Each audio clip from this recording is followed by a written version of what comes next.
Hello everyone, this is Aarti. I welcome to SR education online classes. आज की class में हम जो डिस्कस करेंगे क्वेश्चनिंग टेक्निक के पार्ट 2 के बारे में डिस्कस करेंगे, यानी कि हम डिस्कस कर रहे थे प्रश्न तकनीकी के बारे में। पार्ट 1 में मैंने आपको जो करवाया है प्रश्नों का मैथ यानी कि इंपॉर्टेंट क्वेश्चन के बारे में मैंने आपको बताया है। अगले पॉइंट्स में मैंने आपको बताया था कि प्रश्न करने की क्या उद्देश्य होते हैं, यानी कि ऑब्जेक्टिव और क्वेश्चनिंग के बारे में आपको बताया गया था पार्ट 1 में। टाइप ऑफ क्वेश्चन के बारे में मैंने आपको बताया था, यानी कितने प्रकार के हमारे क्वेश्चन होते हैं, किस तरीके से हमारे शिक्षण में उपयोगी होते हैं और शिक्षक के द्वारा पूछे जा सकते हैं प्रभावशाली तरीके से। आज की क्लास में हम जो डिस्कस करेंगे पार्ट 2 में प्रश्नों का नवीन वर्गीकरण तथा प्रश्नों के प्रकार के बारे में डिस्कस करेंगे। New classification and type of questions के बारे में डिस्कस करेंगे। फर्स्ट पॉइंट में कह के स्मृति प्रश्न, यानी कि जो मेमोरी टाइप के प्रश्न होते हैं, जैसे भारत कब स्वतंत्र हुआ, इस तरीके से प्रश्न पूछे जाने चाहिए छात्रों से। जो छात्र की मेमोरी होती है कि छात्र याद कर भी पाए या नहीं कर पाए, उन्हें याद कितना रहा, प्रश्न तकनीकी माध्यम से हमें इसका ज्ञान हो पाता है। अगले पॉइंट्स में कहा कि परिभाषा संबंधित प्रश्न की पर्यावरण की क्या परिभाषा है। अगर छात्रों ने पर्यावरण से संबंधित पढ़ा है तो वो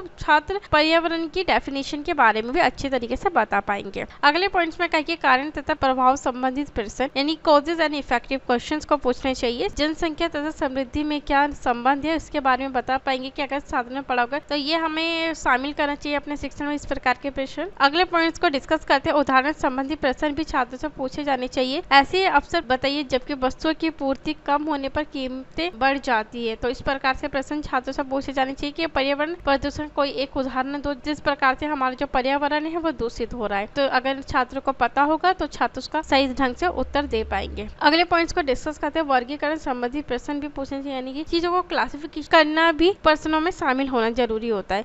आर्थिक आवश्यकता संबंधी परिभाषा के अनुसार इनका वर्गीकरण करो। छात्रों से इस प्रकार के हम प्रश्न पूछ सकते हैं। और अगले प्रश्न रहेगा हमारा पर्यावरण का किस प्रकार वर्गीकरण किया जा सकता है। तो अगर छात्र ने उसके बारे में पढ़ा होगा तो वो अच्छे से क्लासिफिकेशन कर पाएंगे और हमें ये भी पता लग जाएगी हाँ छात्र ने सही ढंग से चीजों को समझा है और पढ़ा है। चलिए अगले पॉइंट्स के बारे में डिस्कस करते हैं। निर्धारण यानी कि इवैल्यूएशन टाइप के क्वेश्चन। आपके विचार में क्या चंद्रगुप्त मौर्य को भारत का पहले सम्राट कहा जा सकता है, इस प्रकार के प्रश्न हमें पूछने चाहिए। आपके विचार में पर्यावरण प्रदूषण गरीबी के कारण हो सकता है, किस प्रकार से। तो इस प्रकार के प्रश्न जब हम पूछेंगे छात्रों से तो साथ अपने अनुभव के आधार पर चीजों को पढ़ेंगे। अगर उन्होंने पढ़ा होगा तो वो अच्छे ढंग से उसका एक्सप्लेन भी कर पाएंगे। अगले पॉइंट्स को डिस्कस करते हैं जानकारी यानी कि इन्फॉर्मेशन। सितारे क्यों चमकते इसके बारे में पता होना चाहिए। भारत में वनों का कितना क्षेत्रफल है इसका भी ज्ञान किया जाना चाहिए, यानी कि इन सब क्वेश्चंस का यूज करके हमें छात्रों को पढ़ाना चाहिए। अगले पॉइंट्स को डिस्कस करके तुलना करना यानी कंपैरिजन करके भी क्वेश्चंस को शामिल करना चाहिए। जैसे क्वेश्चन दिया हुआ पूंजी तथा अध्ययन में क्या अंतर है, तो छात्र ने अगर पढ़ा होगा पूंजी और तथा धन के बारे में तो अच्छे से एक्सप्लेन कर पाएंगे और बता पाएंगे। अगले क्वेश्चन जैसे पूछा गया कि दिल्ली तथा टोक्यो के प्रदूषण की तुलना करो आपस में, किस प्रकार से दिल्ली में प्रदूषण फैला, टोक्यो में प्रदूषण है, क्या उसके कॉजेज से क्या इफेक्ट डालता है, किस तरीके से हम उनका वर्गीकरण कर सकते हो, किस तरीके से बचाव कर सकते हैं, क्या बेनिफिट है। तो इसके बारे में भी छात्र ने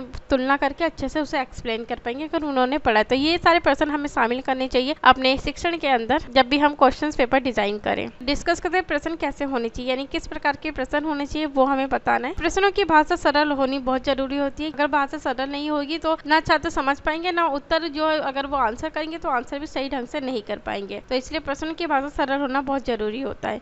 अगले पॉइंट्स में कहा है कि प्रश्नों का वर्गीकरण होना चाहिए तथा वे ना तो बहुत कठिन ही हो और ना बहुत सरल हो, क्योंकि यदि प्रश्न अत्यधिक सरल होंगे तो विद्यार्थी को उनका उत्तर देने में ना तो कोई दिलचस्पी होगी ना तो कोई रुचि होगी और विद्यार्थी उब जाएंगे। टाइप के क्वेश्चन शामिल करने चाहिए ताकि सभी स्तरों के छात्र उस प्रश्नों का आंसर अच्छे ढंग से दे पाए। चलिए अगले पॉइंट्स को डिस्कस करते हैं। प्रश्न स्पष्ट, संक्षिप्त तथा प्रश्नानुकूल होनी जरूरी होती है कि प्रश्न जो पूछने का क्या तरीका है, कितने में हमें आंसर देना है। छात्र क्वेश्चन को आंसर दे तो उन्हें किसी भी तरीके की कोई असुविधा महसूस ना हो सके, कोई दुविधा में ना पड़ सके वो। अगले पॉइंट्स को डिस्कस करते हैं। प्रश्न जिन विद्यार्थियों से पूछे जाए वे उनकी योग्यता तथा बौद्धिक स्तर के अनुसार भी होना चाहिए, यानी कि बौद्धिक स्तर का हमें बहुत ज्यादा ध्यान रखना है कि किस प्रकार के छात्रों से क्या क्वेश्चन हमें पूछने चाहिए। अगले पॉइंट्स को डिस्कस करते हैं। अध्यापक को चाहिए कि वे प्रश्नों को विभिन्न रूपों में सब पूछे। सभी प्रकार के प्रश्नों को शामिल करना चाहिए और पूछना चाहिए अध्यापक के द्वारा छात्रों। चलिए अगले पॉइंट्स को डिस्कस करते हैं। दो प्रश्न इकट्ठे नहीं पूछे जाने चाहिए। क्वेश्चन 1 क्वेश्चन 2 करके ऐसे पूछने जाने चाहिए। पहला प्रश्न पूछे तो छात्र स्पष्ट भी हो, उसका आंसर भी सही तरीके से दे पाए और अगले प्रश्न को भी समझ पाए और उसका आंसर भी दे पाए। अगले पॉइंट्स को डिस्कस करते हैं। प्रश्नों का स्वरूप यथासंभव बहुत ही आकर्षक होना चाहिए। प्रश्नों का जो स्वरूप है वो आकर्षक होना चाहिए, यानी सभी टाइप के हमें क्वेश्चंस को शामिल करने चाहिए। अगले पॉइंट्स को डिस्कस करते हैं। प्रश्न इस प्रकार के हों जिससे अनुमान लगाने मात्र से काम पता चल सके, यानी छात्र सिर्फ अनुमान लगा दे, उसका आंसर दे दे। इस प्रकार के प्रश्न नहीं पूछने चाहिए। चलिए अगले पॉइंट्स को डिस्कस करते हैं। जहाँ तक हो सके अनुमान लगाकर उत्तर देने के अभ्यास समाप्त करना जरूरी होता है। बिना पढ़े ही अनुमान लगाना शुरू कर दे तो इस तरीके के प्रश्न हमें शामिल नहीं करने चाहिए। प्रश्न ऐसे भी ना हो जिनका उत्तर सिर्फ हाँ अथवा नहीं हो। छात्र बिना पढ़े ही प्रश्न का आंसर देगा हाँ या नहीं में, तो अपने जो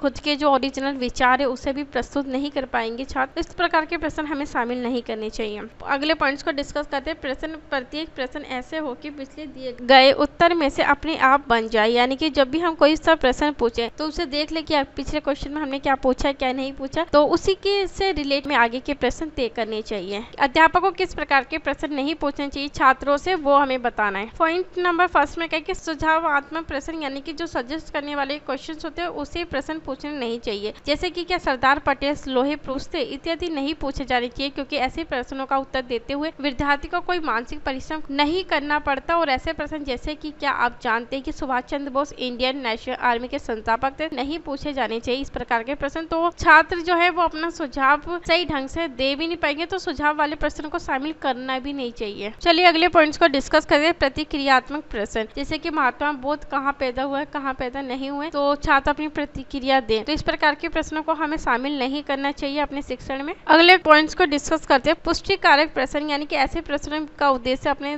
द्वारा कही हुई बात की पुष्टि करना होता है। अध्यापक कोई वाक्य देने के पश्चात पूछता है या कि नहीं है, छात्र बिना सोचे समझे उत्तर दे देते हाँ जी हैगा हाँ जी नहीं है, नहीं पता चलता कि छात्र ने कुछ समझा है या नहीं समझा है, तो अगले पॉइंट्स को डिस्कस करते हैं। यानी कि चक्कर में डालने वाले प्रश्न, यानी कि ट्रिकी क्वेश्चन भी हमें छात्रों से पूछना नहीं चाहिए। ये प्रश्न केवल अध्यापक की योग्यता को प्रदर्शित करते या अध्यापक की योग्यता को बताते, छात्र की योग्यता को नहीं बताते। छात्र अपने आप को हीन समझने लग जाते हैं जब छात्रों से हम इस प्रकार के प्रश्न पूछते ट्रिकी टाइप के, तो जब वे उत्तर देने में अपने आप को असमर्थ पाते तो वो उनमें से हीन समझने लग जाते हैं, तो इस प्रकार के प्रश्नों को भी शामिल नहीं करना चाहिए। अगले पॉइंट्स को डिस्कस करते हैं। यानी कि प्रश्न करने की शैली की मुख्य विशेषता है कि विचार विमर्श तथा तर्क शैली सरल द्वारा विद्यार्थी स्वयं नए तथा मौलिक सिद्धांतों की खोज कर सके, और प्रश्न करने का हमारा ये तकनीक जो इस पे बल देता है कि छात्रों के जो भी आंसर हो खुद के ओरिजिनल होने चाहिए, खुद के क्रिएट करने चाहिए, उसमें मौलिकता होनी चाहिए। इससे आगे जो बंधे बंधाए उत्तर है छात्र उसे ना हम बोले। आज की क्लास को यही समाप्त करते हैं। अगली क्लास में अगले कुछ इंपॉर्टेंट टीचिंग मेथड के बारे में डिस्कस करेंगे। इन टीचिंग मेथड क्यों हमारे शिक्षण अधिगम प्रक्रिया में इंपॉर्टेंट होता है टीचर्स के लिए। आपको पीडीएफ चाहिए, पीडीएफ के लिए आपको टेलीग्राम चैनल पे ज्वाइन होना पड़ेगा, जहां आपको डेली बेसिस पे पीडीएफ प्रोवाइड की जाती है। साथ ही चैनल को लाइक कीजिए, शेयर कीजिए, सब्सक्राइब कीजिए, बेल आइकन को जरूर प्रेस कीजिए ताकि हमारी आने वाली जो न्यू वीडियो है उसका नोटिफिकेशन आपको समय से मिल सके। तो थैंक यू सो मच हमसे जुड़ने के लिए और अपनी तैयारी को बेहतर तरीके से करने के लिए।